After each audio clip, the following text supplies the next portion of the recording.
감사합니다. 우리는 지금 오순절기를 살고 있습니다. 성령 강림절 이후에 오늘 네 번째 주일인데, 우리는 지난 주일에 성령의 열매 가운데 하나인 반드시 있어야 될 것, 사랑에 관련된 말씀을 들었습니다. 여러분, 사랑에 관련된 말씀을 들었다고 하는데 대화를 하시네요. 사랑에 관련된 말씀을 들었는데 여러분, 어떻게 사랑하다 오셨습니까? 자신 있게 대답하신 분들에게 반드시 복이 있을 것입니다. 네, 이번에도 역시 똑같은 복이 있을 것입니다. 끝까지 안 하시는 분들은 더 사랑에 힘쓰실 수 있기를 바랍니다. 사랑하고 있다라고 고백하고 싶은데 사단마귀라는 놈이 장난하는 거예요. 네가 그러고도 사랑했다고 대답하려고.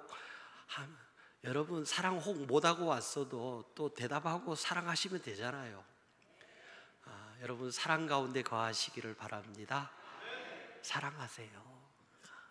힘들잖아요. 사랑 못하면 힘들어져요. 그러니까 사랑하고 그러게 지내시면 좋겠습니다. 성령이 내게 오시면 나는 사랑하는 사람이 됩니다.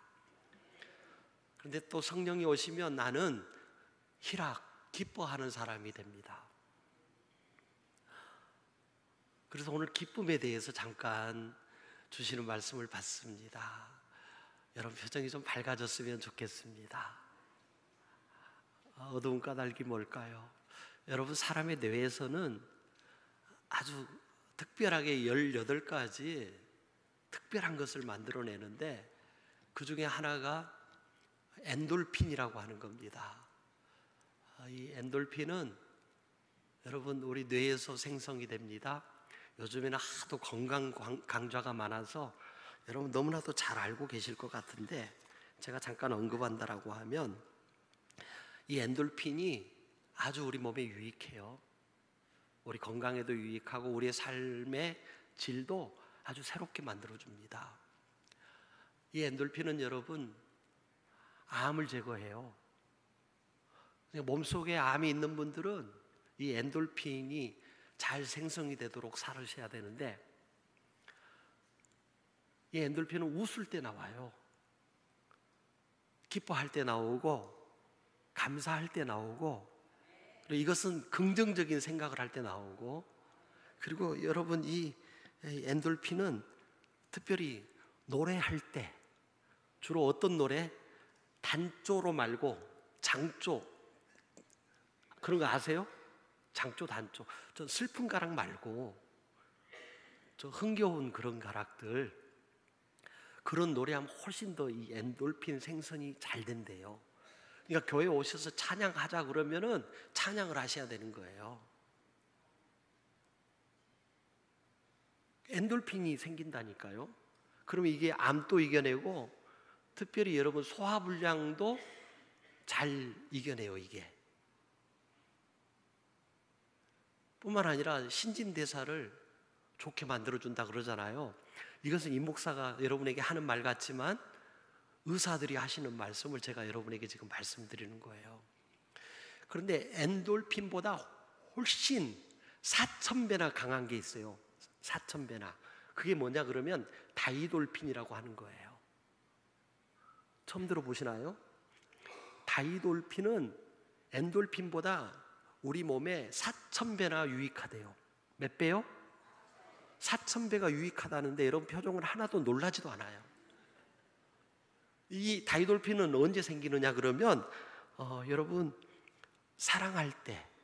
그래서 제가 오늘 사랑하자고 설교 시작하면서 말씀드렸잖아요. 지난주에도 말씀드렸고, 그리고 감격하거나 감동할 때, 요즘에 정치를 보나 뭐 사회를 보나 외교를 보나 뭐 국방, 안보, 외교 뭐 이런 것들을 볼 때마다, 심지어 교육을 보나 뭐 교육계 보면은 어떻게 세상에 아이가 선생님 뺨을 막 때립니까? 욕하고. 얼마 전에 보셨죠 그거? 얼마나 슬픈지 몰라요. 그런데 이 부모가 말이죠, 아이 편을 들어요. 오죽 선생이 그러면 때렸겠냐고 아이를 망치려고 작정을 한 거예요. 나는 그 아이가 치유되기를 바랍니다.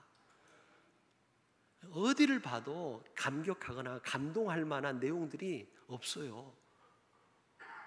뭐 엉뚱한 사람 이야기 듣고 저 앞에 막 뭘 판다 그러고 기름 나올 거라 그러고, 그 우리 박정희 대통령 때부터 듣던 이야기 아닙니까? 나왔으면 좋겠지만 이런 걸 보면 뉴스를 안 보고 싶잖아요. 그거 보고 있으면은 다이돌핀도 사라지고 엔돌핀도 막 사라져요.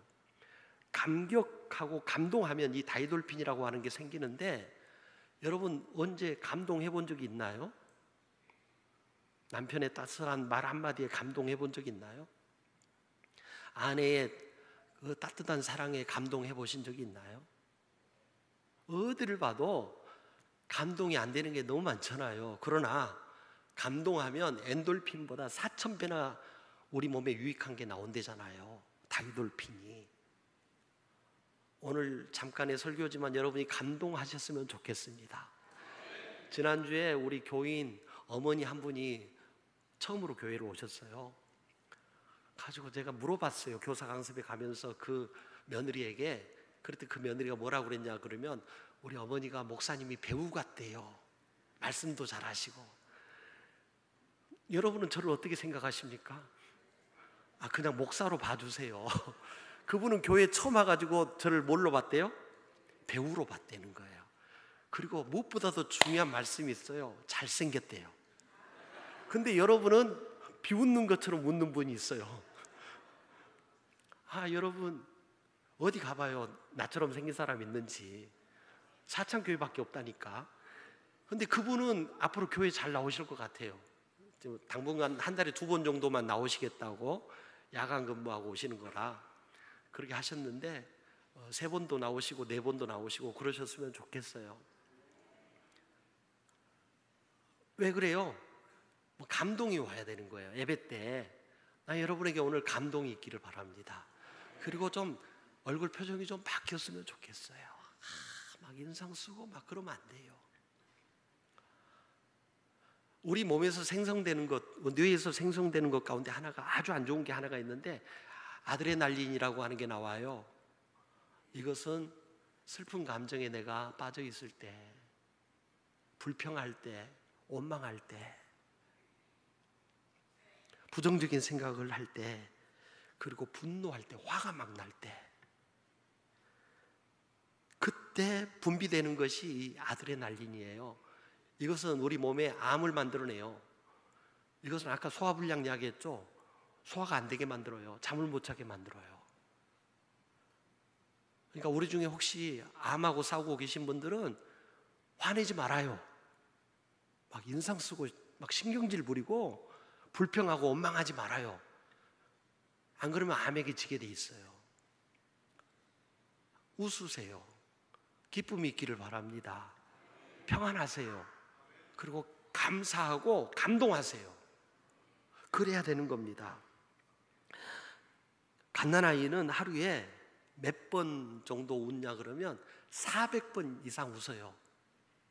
갓난아이가. 보이세요? 웃고 있잖아요. 그 다음 사진도 한번 봐봐요. 웃어요. 누구 같아요? 네, 제 손녀딸이에요. 맨날 묻기만 하고 도대체 어떻게 생겼는지 이쁘냐고 물어보는데 여러분 궁금증도 해소해주고 그리고 웃는 모습도 보여주고. 이 갓난아이가 몇 번 웃는다고요? 400번 웃는다는 거예요. 400번.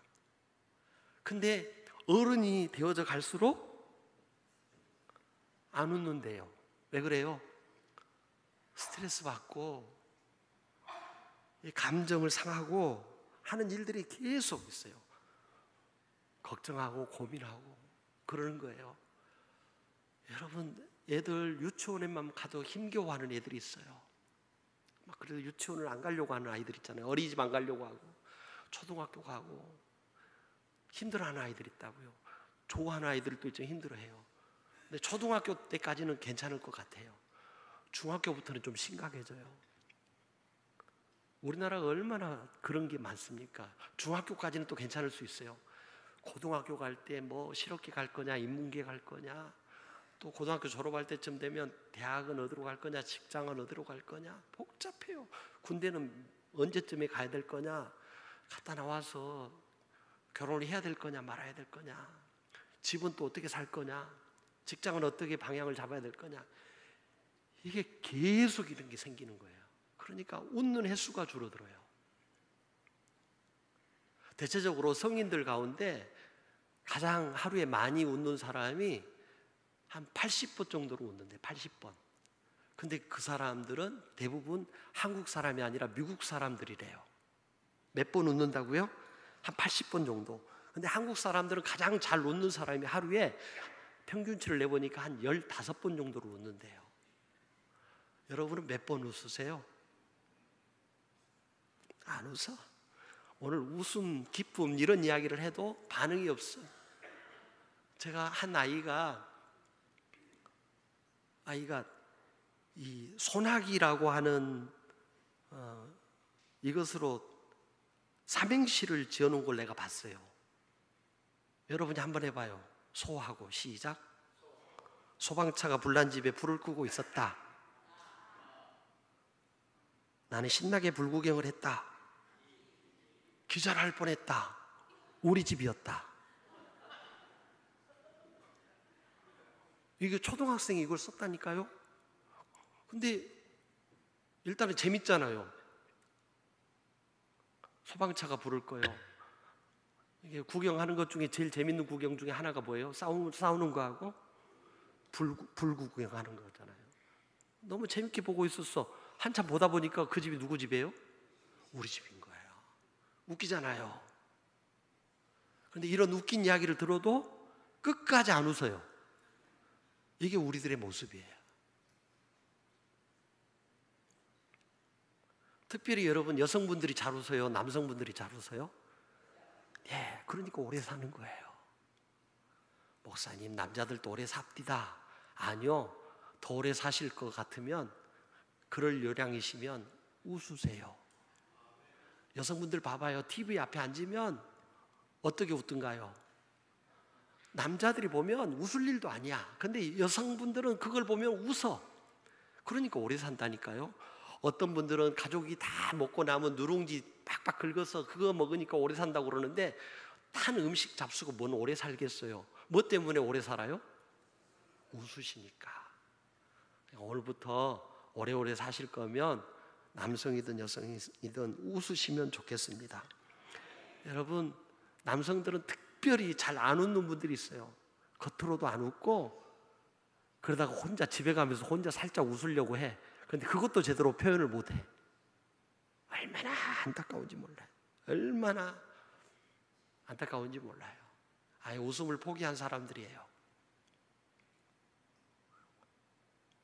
성경은 우리에게 늘 웃을 것을 말씀하세요. 기쁘게 살 것을 말씀해 주고 있는 거예요. 오늘 본문 빌립보서 4장 4절 말씀, 우리가 늘 들었던 말씀 아닙니까? 주 안에서 항상 기뻐하라. 내가 다시 말하노니 기뻐하라. 그 유명한 데살로니가전서 5장 16절 말씀, 항상 기뻐하라, 쉬지 말고 기도하라, 범사에 감사하라. 뭐라고 해요? 그 다음에 이것이 그리스도 예수 안에서 너희를 향하신 하나님의 뜻이니라. 16절부터 17절, 18절 계속 그렇게 이어지잖아요. 요한복음 17장 13절에 예수님께서 십자가를 앞두시고 하셨던 기도 가운데 이런 내용이 있어요. 내 기쁨을 그들 안에 충만하게 가지게 함이니 라고 그분은 기도하는 중에 당신이 가지고 있는 이 기쁨을 제자들에게 주기를 원하셨어요. 그리고 아버지 하나님께 그들이 그 기쁨을 유지할 수 있도록 은혜를 주시라고 구하고 있었던 거예요. 잠언 17장 22절은 우리가 너무나도 잘 아는 말씀이잖아요. 마음의 즐거움은 양약이라도 심령의 근심은 무엇을 마르게 하느니라? 뼈를 마르게 하느니라 그랬습니다. 그러면서 성경은 기뻐할 것을 가르치고 있습니다. 기쁨이 어디에서 옵니까? 오늘 본문은 여러 가지를 우리에게 말씀해 주고 있지만 기쁨의 원천, 기쁨의 근원은 예수 그리스도라고 말씀을 하고 있습니다. 오늘 성경 말씀 보면은 주 안에서 기뻐하라 이렇게 말씀을 해주고 있습니다. 이 말씀의 의미는 뭔가 하면 주님 안에 기쁨이 있다라고 하는 그런 의미의 말씀을 지금 우리에게 가르쳐주고 있는 겁니다. 주님 안에 있으면 항상 기뻐할 수 있다라고 하는 것도 우리에게 가르쳐주고 계시는 겁니다. 기쁨의 원천, 기쁨의 근원이 예수 그리스도에게 있는 거예요. 바울 사도는 오늘 이 빌립보서를 옥에 갇혀 있는 상황에서 이 빌립보서를 기록을 했어요. 그러니까 옥중서신이라 그러잖아요. 옥에 갇혀 있는데 무슨 웃을 일이 있겠어요? 무슨 기뻐할 일이 있겠어요? 하지만 그는 항상 헨 크리스토스, 영어로 표현하면 인 지저스 크라이스트인데 영어를 해서 미안해요. 여러분, 이분이 내가 예수 그리스도 안에 있다라고 하는 거예요. 예수 안에 있으니까 내가 기뻐. 그러니까 너희들도 항상 기뻐했으면 좋겠어. 지금 이 편지를 그렇게 쓰고 있는 거예요. 빌립보에 있는 그리스도인들에게 바울 사도는 오히려 자기가 위로를 받아야 돼요. 지금 옥에 갇혀 있으니까. 그런데 옥에 갇혀 있는 그 자신이 옥 밖에 있는, 감옥 밖에 있는 사람들에게 오히려 힘을 주고 용기를 주고 위로를 하고 격려를 하면서 그들에게 권면을 하고 있는 거예요. 항상 기뻐하라. 그래서 주 안에서 기뻐하라 그러는 거예요. 주 안에 있으면 기뻐할 수 있기 때문에 주 안에서 기뻐하라 그러는 거예요. 우리가 항상 기뻐했으면 좋겠는데 여러분, 기쁨에는 세 종류가 있어요. 이 세 종류를 잠깐 언급을 해드리려고 하는데 여러분, 이걸 언급해드리고 나면 여러분은 항상 기뻐할 수 있어요. 기쁨 가운데 하나는 뭔가 하면 자연적인 기쁨이 있어요. 이 자연적인 기쁨은 좋은 일이 생기면 기뻐하는 거예요. 이를테면 시험을 치렀는데 시험 성적이 이만큼 올라갔어. 기쁘잖아요. 광현아, 기분 좋지? 그러면 웃음이 나오잖아. 애도 대답하잖아요. 동의하고. 그러니까 여러분, 갑자기 생각지도 않았는 좋은 일이 생겼어요. 그러면 어떻게 되나요? 웃음이 나오고 그러잖아요. 기쁘잖아요. 이게 자연적인 기쁨이에요. 두 번째 기쁨이 있는데 도덕적인 기쁨이 있어요. 도덕적인 기쁨은 뭐냐 그러면 내가 선을 행하면 기쁜 거예요. 내가 좋은 일을 하면 기뻐요. 할머니가 힘들게 요즘 같은 날 땀 빨 벌리고 걸어가고 계세요. 근데 걸어가시는 것도 힘든데 짐을 들고 계셔. 차를 타고 가다가 잠깐 멈춰요. 할머니 어디까지 가세요? 근데 버스 기다리다가 차가 안 와서 걸어가고요. 그런단 말이죠. 그럼 어디 사세요? 옥천 사세요? 옥천 산다 그래. 그러면 나 지나가는 길이니까 내려드릴게요. 요즘에 또 잘 안 타시잖아. 태워주려고 하는 사람은 못 믿는 세상, 그런 사회가 돼버렸어요. 슬프잖아요. 근데 할머니가 믿음이 좋아. 딱 타셨어요. 그냥 큰 길로 지나쳐도 되는데 그 마을까지 가서 집 앞에 딱 내려드리고 딱 오는데 왠지 모르게 마음이 흐뭇해요. 지금 이 일을 누가 했을까요? 예. 여러분 눈치도 좋으시네요. 기분이 너무 좋은 거예요. 내가 옥천에서 목회할 때 이분이 안 계셨었는데 언제 이분이 와서 살고 계실까? 처음 보는 분이네? 그러고 내가 내려드렸다니까요. 벌써 여러분 제가 떠나온 지 한 15년 넘잖아요. 근데 기분이 좋아요. 그거 일 하나 했다고. 그래 기분이 좋은 거예요. 선한 일을 하면 기분이 좋아요. 이걸 무슨 기쁨이라 그래요? 도덕적인 기쁨이라 그랬잖아요.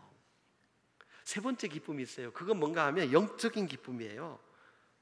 신앙을 통해서 성령님의 도우심을 통해서 내가 구원의 확신이 있어요. 죄사함의 확신이 있어요. 영생에 대한 확신이 있어요. 천국에 대한 확신이 있어요.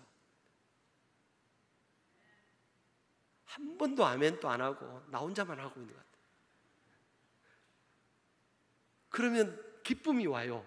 여러분 죄사함에 대한 확신이 와요. 그럼 기쁨이 있다니까요. 그런 거 아세요?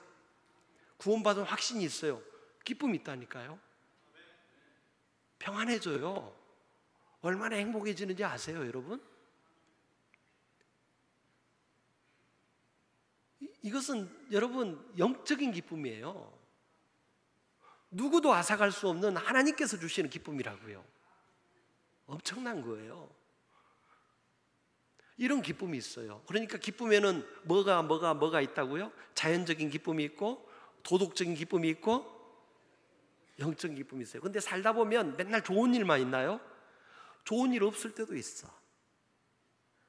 그러면 요즘에 웃을 일이 없잖아요. 우리 볼멘소리 하잖아요. 그러면 어떻게 웃을 수 있어요? 도덕적인 기쁨을 하세요. 그걸 찾으세요. 선을 행하시라니까요. 구제하고 섬겨내고 대접하고 그러다 보면 내게 기쁨이 생긴다니까요. 근데 그걸 해도 기쁨이 잘 안 와. 그러면 어떻게 해야 될까요? 방법은 없어요. 딱 하나요. 영적인 기쁨으로 가야 돼. 이제는 어떻게 하면 될까요? 주님과 동행하면 되는 거예요. 주님이 나와 함께 하시고 나와 같이 계시고 내 마음을 아시고 내 형편을 살피시고 그런 나를 용서하시고 구원하셔서 나를 여전히 붙잡고 계시고 자꾸 이 영적인 기쁨을 다시 한번 우리가 확인하면 그러면 우리에게 기쁨이 생긴다고요. 그러니까 항상 기뻐할 수 있는 거예요. 감옥에 있어도 기뻐할 수 있는 거고 극한 환경 속에서도 자연적인 기쁨, 이 도덕적인 기쁨이 실은 내게서 사라져버린 것 같은 그런 상황이 와도 우리 주님이 나와 함께 하시니 내가 기뻐할 수 있는 거예요. 바울 사도는 지금 뭐라고 그래요? 주 안에서 항상 기뻐하라 그러잖아요. 내가 다시 말하노니 기뻐하라 그러잖아요. 그러니까 우리는 항상 기뻐할 수 있는 거예요. 맨날 자연적인 기쁨만을 추구하고 그 기쁨만을 기다리는 사람들은 하루에 몇 번 못 웃어요. 하지만 거기에다가 좋은 일에다가 내가 도덕적인 기쁨을 누리기를 위해서 선한 행실로 많은 사람들 앞에 다가가 보세요. 반드시 여러분 나는 웃으면서 살 수가 있어요. 보람을 느끼면서 살 수가 있어요. 그런데 우리에게는 특별한 것이 있잖아요. 믿음을 통해서 주어지는 영적인 기쁨이 있잖아요. 이 기쁨을 가지고 여러분 날마다 항상 기뻐하는 여러분 다 되실 수 있기를 바랍니다. 기뻐하라 그래놓고 갑자기 바울 사도가 빌립보에 있는 그리스도인들에게 뭐라 그러는가요? 그래서 두 번째 오늘 뭐라 그래요?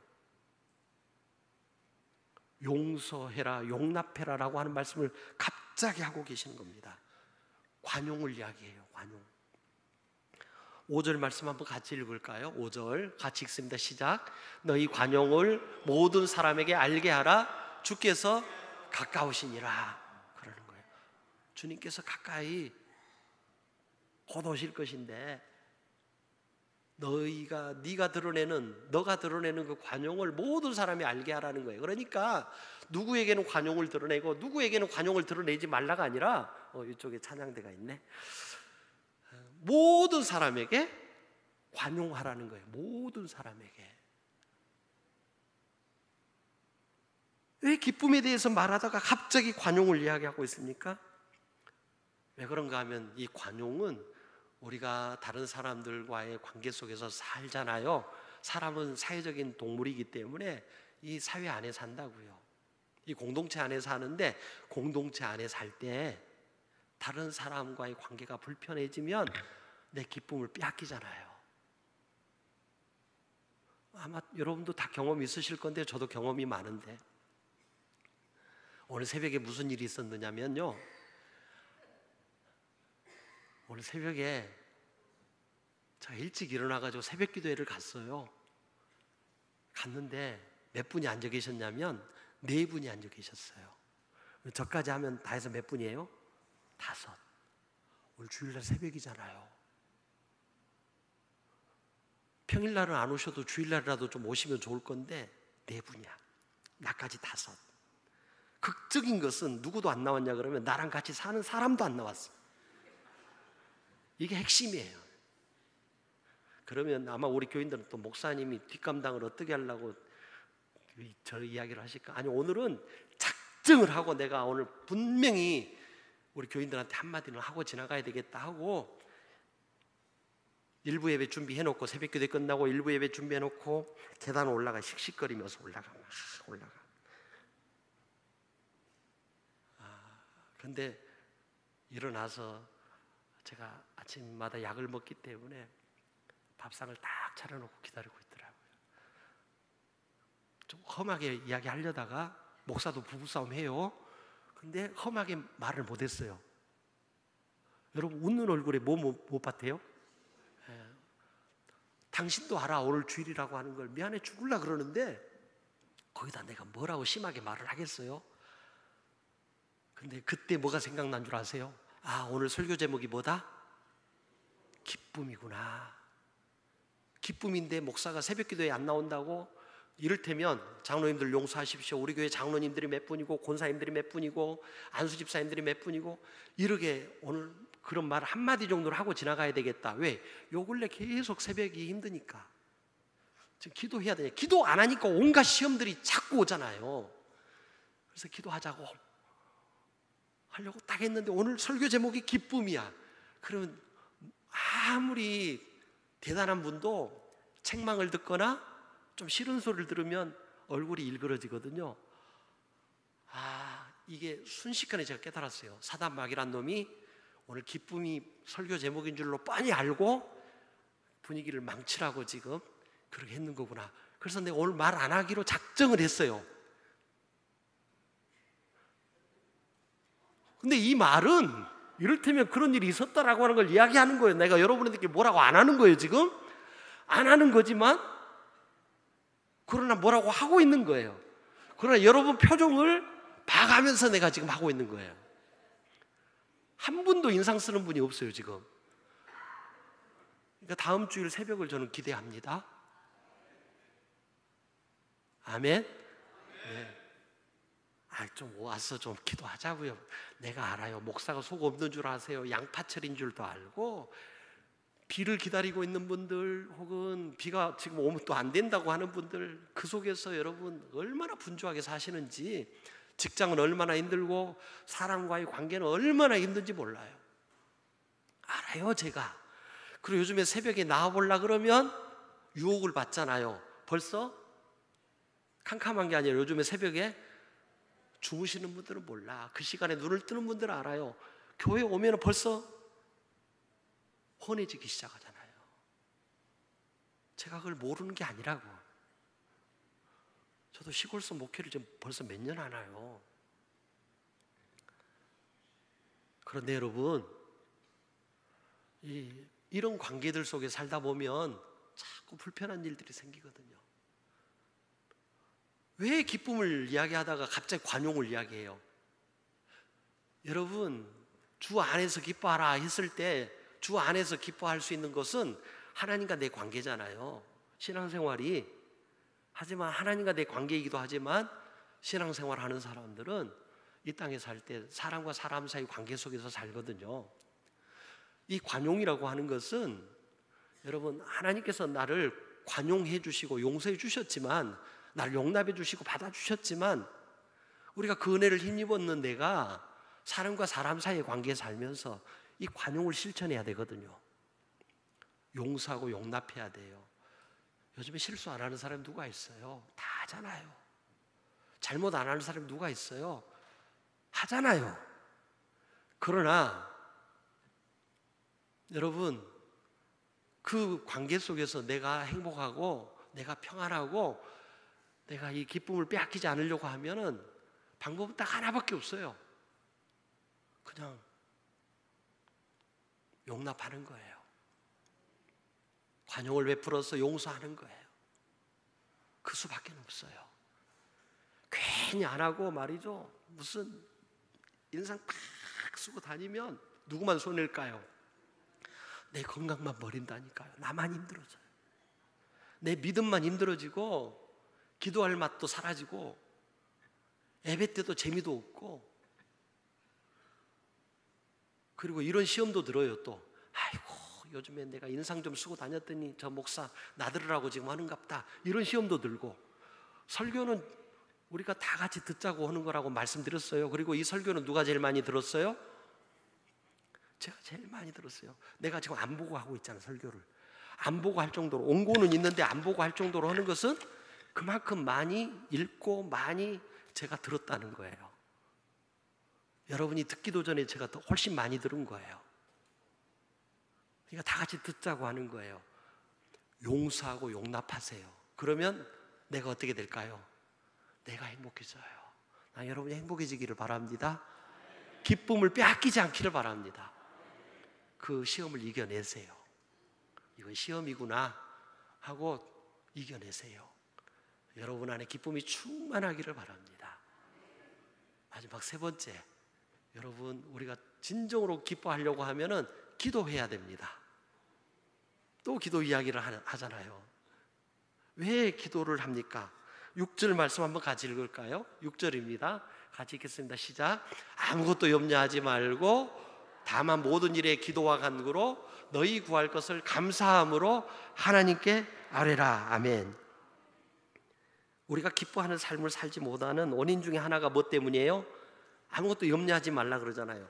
염려, 헬라어 메림나오라고 하는 말인데, 마음을 둘로 나누어 놓다, 찢어 놓다 이 말이에요. 우리 마음이 찢어지고 갈라지니까 여러분 염려하는 거예요.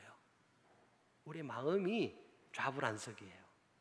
마음이 힘들어. 그러니까 여러분 염려 때문에 웃음을 뺏겨요, 기쁨을 뺏겨요, 평안을 뺏기는 거예요. 염려하지 말라. 성경은 얼마나 염려하지 말라, 근심하지 말라, 걱정하지 말라 이런 말씀으로 우리에게 얼마나 많이 다가오나요? 그런데 오늘 염려하지 말라고 말씀하시면서 뭘 언급하고 계세요? 기도를 말씀하세요. 그 기도도 어떤 기도예요? 뒤에 감사함으로 하나님께 아뢰라. 감사 기도를 이야기하는 거예요. 여러분 염려 속에서도 감사를 빼앗기지 말아야 돼요. 염려할 거리가 많지만은 감사거리를 더 찾으세요. 그리고 기도하세요. 기도하면 염려 속에서도 흔들리지 않은 담대함을 주실 줄로 믿습니다. 염려가 있을 때 기도하면 그 염려를 해결할 수 있는 길을 주실 줄로도 믿습니다. 염려가 있을 때 기도하면 염려를 해결할 수 있도록 도움의 손길도 붙여주실 것을 믿습니다. 염려가 있을 때 기도하면 우리 주님은 염려를 해결해 주십니다.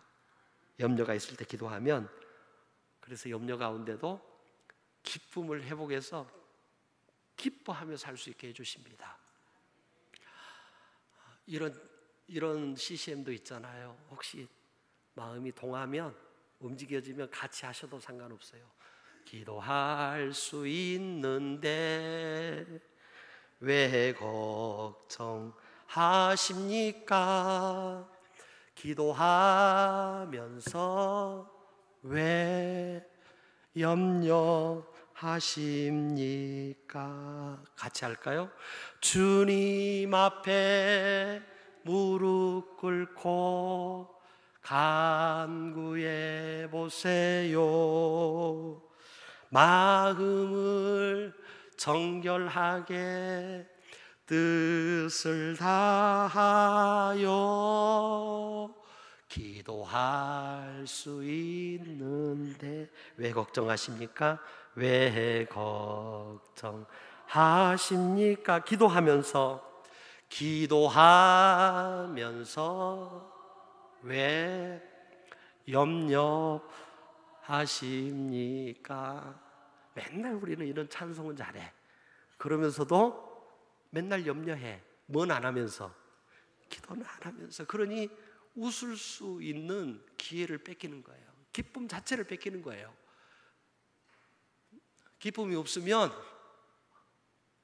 기도하는 자리로 나아가십시오. 그리고 모든 거 다 극복해내시고 웃으세요. 말씀 마치려고 합니다. 여러분, 오늘 우리에게 이런 말씀을 주시잖아요. 주 안에서 기뻐하라 그러잖아요. 기쁨의 세 종류가 있다고 말씀하시잖아요. 자연적인 기쁨, 도덕적인 기쁨, 그리고 영적인 기쁨이 있다 그러잖아요. 특별히 우리는 영적인 기쁨을 가지고 사는 사람들 아닙니까? 그 기쁨을 가지고 살다 보니 자연적인 기쁨도 더 많이 주시고 도덕적인 기쁨을 더 많이 실천하고 만들어낼 수 있도록 우리에게 은혜를 주시잖아요. 우리는 그 기쁨을 가지고 살아가야 되는 거예요. 주님 안에서. 얼마나 주님의 은혜가 귀합니까? 특별히 공동체 안에서 살면서, 이 사회 가운데 살면서 여러분, 우리는 다른 사람을 용서하고 용납하고 살아야 돼요. 그래야 기뻐요. 그리고 혹시 그것조차도 내 힘으로 잘 안 되고 근심이 되고 염려가 되고 그것이 상처가 되고 아픔이 되었다면 기도하는 자리로 나아가세요. 그리고 우리가 반드시 찾아야 될 게 뭔 줄 아십니까? 기쁨이에요. 성령의 열매 가운데 희락, 이 기쁨을 놓치지 않기를 바랍니다. 기도하겠습니다. 하나님 감사합니다. 오늘 기쁨에 관한 말씀을 들었습니다. 우리 사창교회 기쁨을 회복시켜 주옵소서. 우리 교우들의 삶의 자리에, 그리고 우리 교우들 한 분 한 분에게 기쁨을 회복시켜 주시옵소서. 그래서 성령의 열매인 이 기쁨, 이 희락을 가지고 날마다 행복한 삶을 성령님과 동행하는 중에 주 안에서 우리 하나님 앞에 영광을 올려드리며 살아내는 우리 사창 가족들 다 되어지게 하여 주시옵소서. 예수님 이름으로 기도하옵나이다. 아멘.